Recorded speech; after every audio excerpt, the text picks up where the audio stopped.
Who is the first nation and the first country to accept Christianity? When we search on Google, it says Armenian. Go the Armenians, baby. Entry says, shut love Baba, shut. Now that's a very political question. You're going to get me into trouble now. So who are the first nations that converted to Christianity? Mr. Google says it's the Armenians. Well, if Mr. Google says it's the Armenians, what do you want me to say? I can't say anything to Mr. Google because Mr. Google is the historian, the theologian, the doctor, everything. Everything you want him, Mr. Google. Look, Armenian, Assyrian, Australian, doesn't matter. In the end, all of us are Assyrians. Don't worry. Did you get that one? Good. Yeah. I don't know. Like, we start arguing about this. Oh, the king Abgar Okama, that was Armenian, but he was Assyrian. And some people start arguing. Relax, man. But let me tell you one thing. This is between us, huh? Time out. The Assyrians were much before.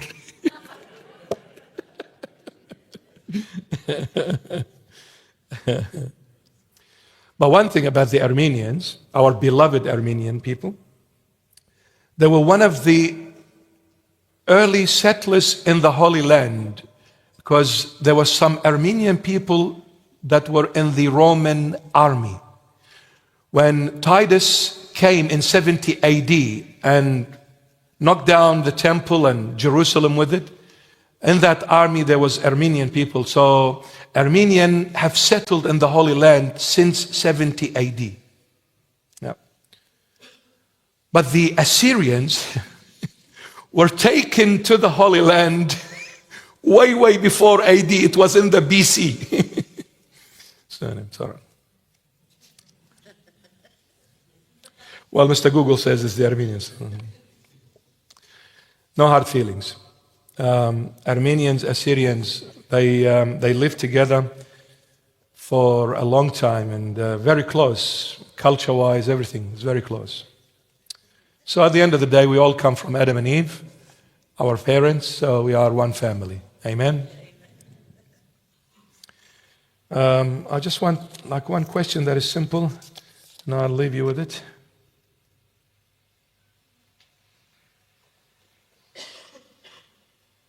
Okay, I'll leave that for later.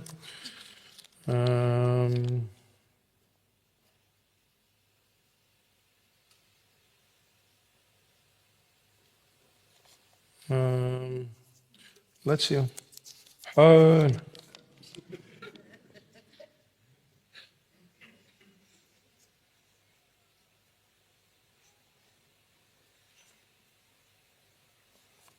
don't know about this one.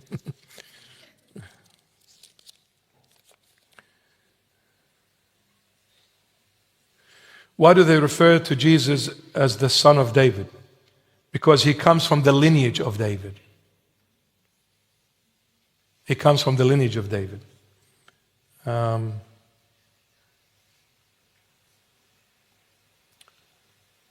So David is from the city of Bethlehem. That's where the Lord Jesus was born. And obviously David is from the tribe of Judah. So the Lord Jesus comes from the tribe of Judah. So he is from that lineage. That's why when the census came from Augustus Caesar, he says everybody needs to go back to their town, to their city, and go through those census. The Holy Family, the Holy Mother and our father Joseph, the Holy Mother was pregnant at the time. They had to go back to Bethlehem because that's where they come from. They're from that lineage. So, but time difference between King David and the Lord's birth, 1,000 years. 1,000 years time difference between King David and the coming of the Messiah. 1,000 years. But he is from the lineage of David, tribe of Judah. Yallah. Sharbel is very tired. What is the best way to lead my family back to Christ? I'm assuming you're the father, you're the husband. What is the best way to lead my family back to Christ? Or whoever is the head of the family, could be a mother as well.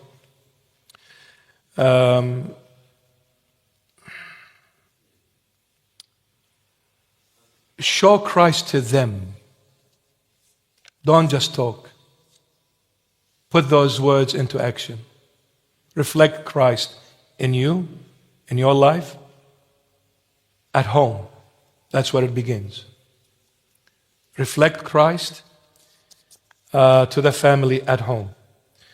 So when you show them that love, that care, one day the Lord Jesus will reward you, and He will bring the whole family with you to the church. See, sometimes when parents, especially, they go it sort of backfires on them. They keep on telling their children, come on, you have to come to church. You have to go to church. You must come to church. And then that becomes like a noise pollution to the children. Because I've been bombarded with this statement every single week, and I am sick and tired of hearing it over and over and over again. The next time I hear it, I just switch off. Now, let it go. So what do you do one day? One Sunday morning, surprise your children. Say, hey, Habibi, honey, my sugar bun, let's go shopping. What? Yeah, let's go shopping. Oh, Mom, do you have a temperature? Are you okay? Dad, are you normal? Did I hear that right? Let's go shopping? Yeah, let's go for a drive. Daddy is taking you for a drive. You don't want to go to church? No. I'm not going to church. I'm going where you want to go. Whoa. Next time you go to your son or daughter and say, do you want to come with Daddy where he wants to go? They'll be embarrassed to say no. Okay, Daddy wants to go to church. All right, Dad, no problem.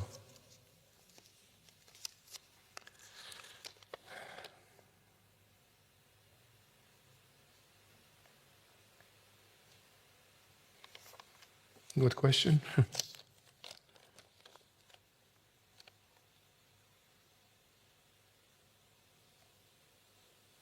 For the Son of God became man so that we might become.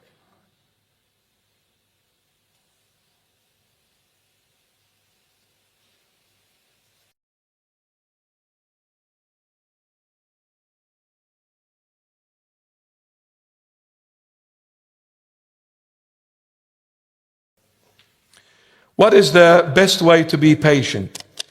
Allow the Lord Jesus to break you all the time.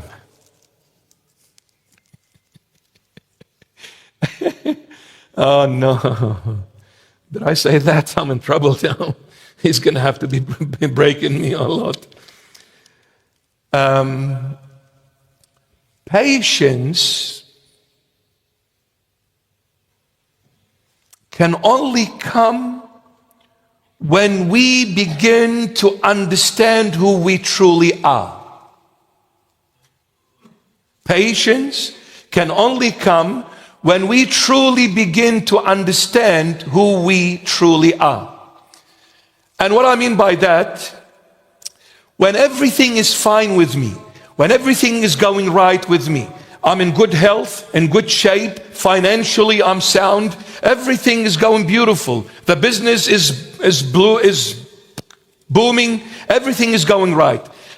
I will not be patient about things because I see that I am successful, I see that I am doing amazing, and I am really progressing, I'm very prosperous, I'm successful in everything I do, so I expect things to be done when I want them.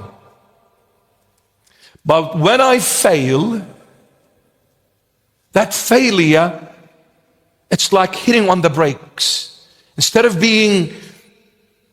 flying down the highway, I hit on the brakes and start thinking, wow, after all, I'm really nothing. See, that nothingness leads you to greatness. That nothingness will lead you to greatness. Will lead you to greatness without pride. Because you see, when the Lord breaks a person, that person is being humbled by the Lord Jesus.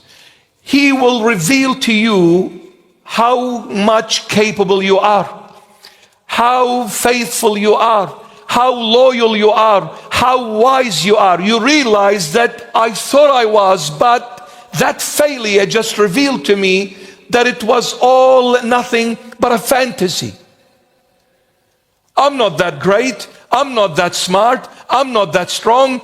I am nothing. It was the Lord, look by the looks of it, that He was carrying me all this time that made me successful. But when the Lord let go for a moment, I failed miserably.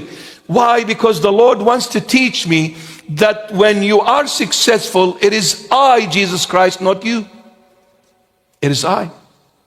When I gave you all this wealth, it was I. When I gave you this position, it was I. When I gave you this fame, it was I. Everything was the Lord.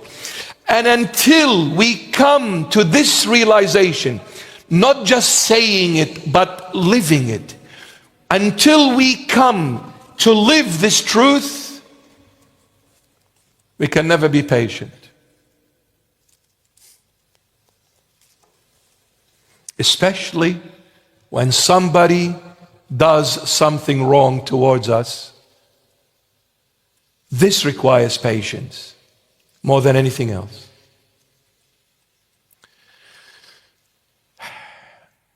Any rushed decisions end up being wrong. Any rushed decision ends up being wrong. And why we rush? Sometimes, not always, but sometimes because we lack wisdom. That's why we rush. Wisdom is given by God and God alone. When you go to university and study whichever field it is, all you gain is knowledge. But to gain wisdom, that is a God-given gift. And for God to give you this, His wisdom, He must humble you. He must break you.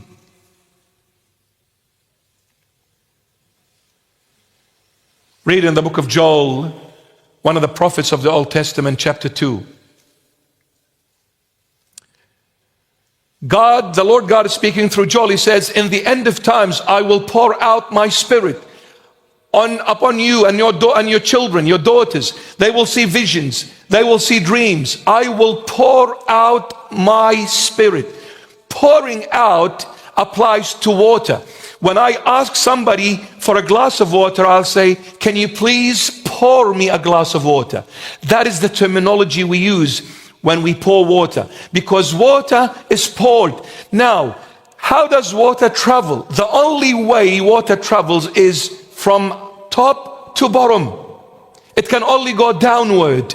Water doesn't travel upward. It can only travel downward. When you pour the glass of water, the jug needs to be above the glass because the water can only come down. The Lord God uses the same terminology when He speaks about His Spirit. He says, I will pour out my spirit, meaning that I, God, will never give you my spirit until you are down to earth, because I, God, as the Spirit, can only travel downward. There is no one above me to go upward. I can only come down, but I cannot come down on someone who is prideful. I can only come down on the humble one. And the Spirit of God, the Holy Spirit, is the source of wisdom. That's how you get it. The Spirit of God, when you are filled by the Holy Spirit, that's when you receive the wisdom of God. And the Holy Spirit is like the water being poured down. You cannot fill you unless you're humble. And you can never be humble as the human being until God breaks you. Until God breaks you. And when He breaks you, He makes you. When He breaks you, He makes you. When He makes you, after that break, you become wise. Wisdom allows you to hit on the brake, to be patient. Oh, so-and-so said this to me, I'm going to go and break their head. No, relax. So-and-so did this to me, I'm going to revenge. No, relax. So-and-so hurt me. God bless them. It's all right. Church leaders don't love me. It's okay. They don't accept me. That's fine. God bless them. I'll smack them when the time comes. It's cool, bro. Let's put the prawns on the barbie and have a good day. Why do you want to upset yourself because somebody said this and somebody did this? Who cares? It's a sunny day. Enjoy it with your loved ones. Move on. Leave it to God.